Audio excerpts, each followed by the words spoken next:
have from the Maryland area, Baltimore area, Mr. Paul Mittermeier. Earl, it's great to be here, Earl. Thanks for having me. Well, Paul, it's an honor for me to have you here, as you kindly put me on the spot when I was visiting Baltimore some time ago. Yes, sir. And now the role is reversed. Paul, you've experienced so much in your career as a sports commentator, caller, and play-by-play.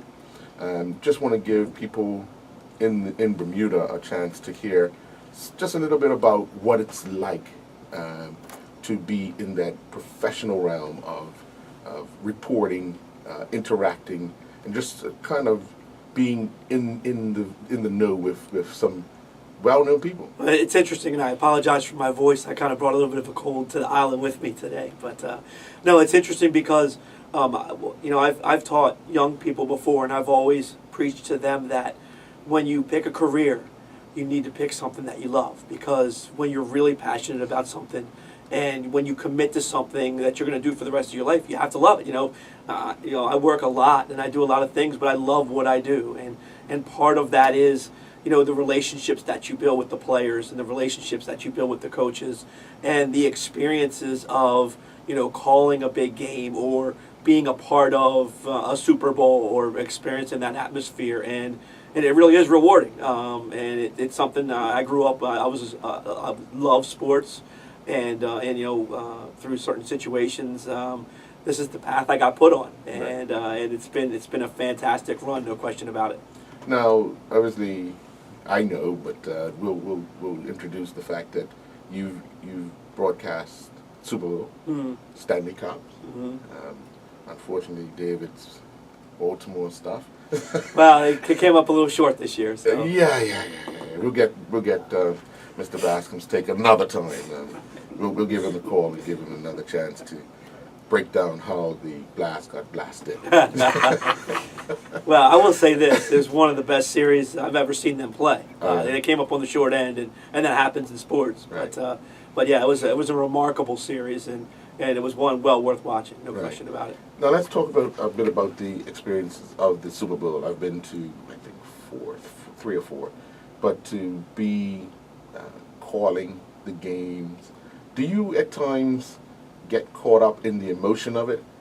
So sometimes I think you have to, when you're as passionate about stuff as you do. But I think a lot of times you have to understand the moment and embrace the moment a little bit too. I'll never forget that one of the most amazing things I've done is actually to be the sideline reporter for NFL games, and to be that close to those guys and watch just from 30, 35 feet away, watch the brutality of that game. Is truly amazing. And that's why I have a massive amount of respect for those guys and what they do, and how they put their bodies on the line all the time. Because once you've seen it up close like that, you get a true understanding of what it's really all about. I mean, I've watched the Pittsburgh Steelers and Arizona Cardinals, and I was like at the 50-yard line, 4 rows back, and you can hear. Yeah. Even from back there, yeah. Wow. And no joke, right? Yeah. No joke, yeah.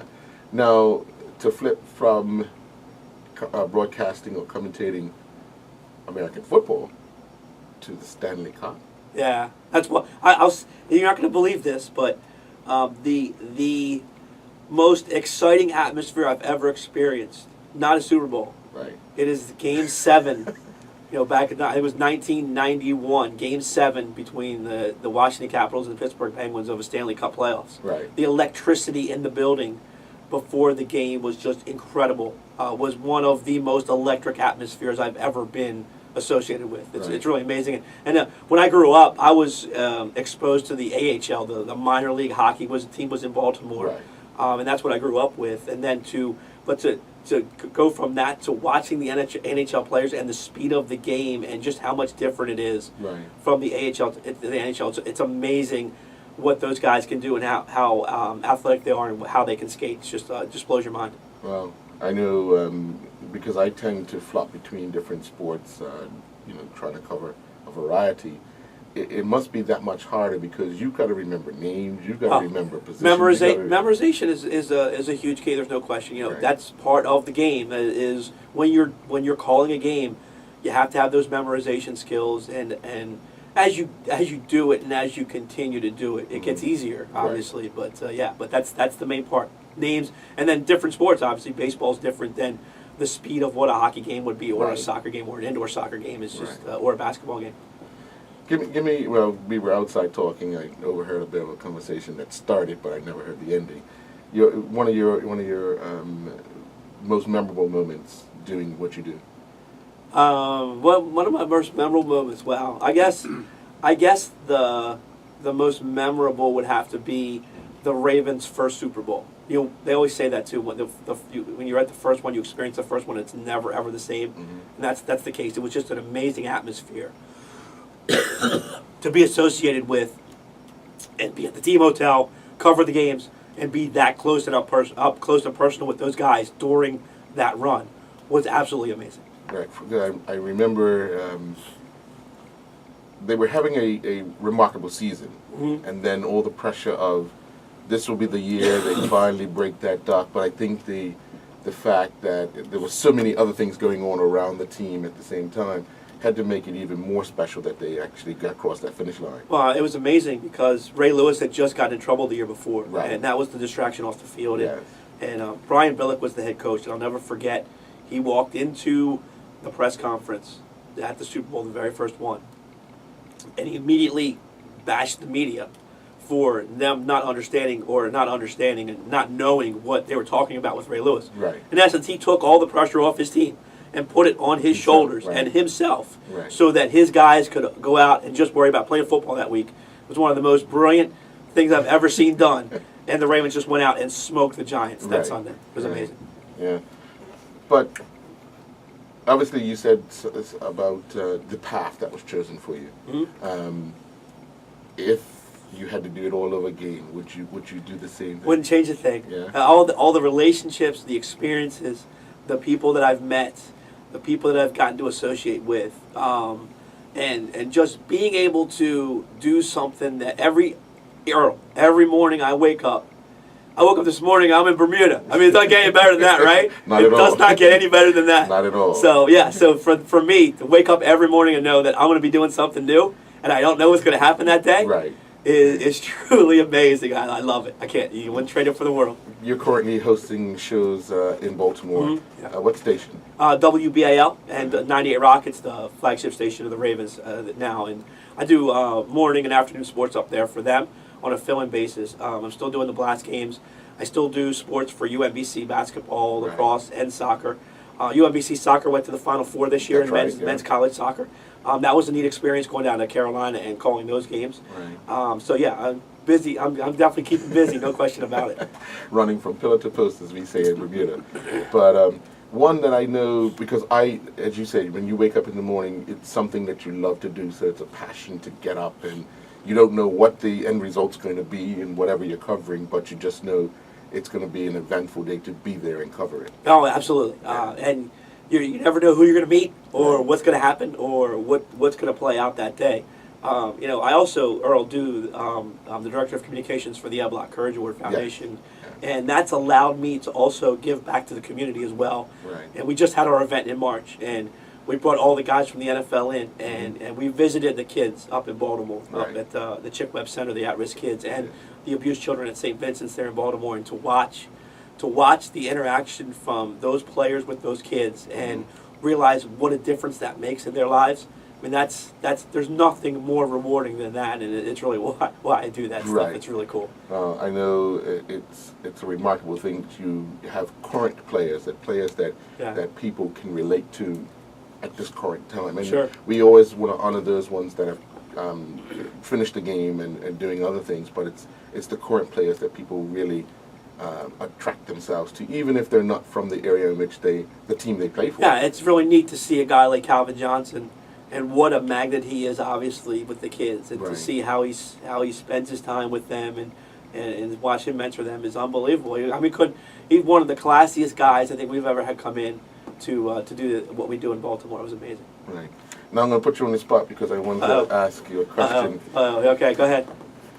One of the things that you would most remember about David Bascom's career.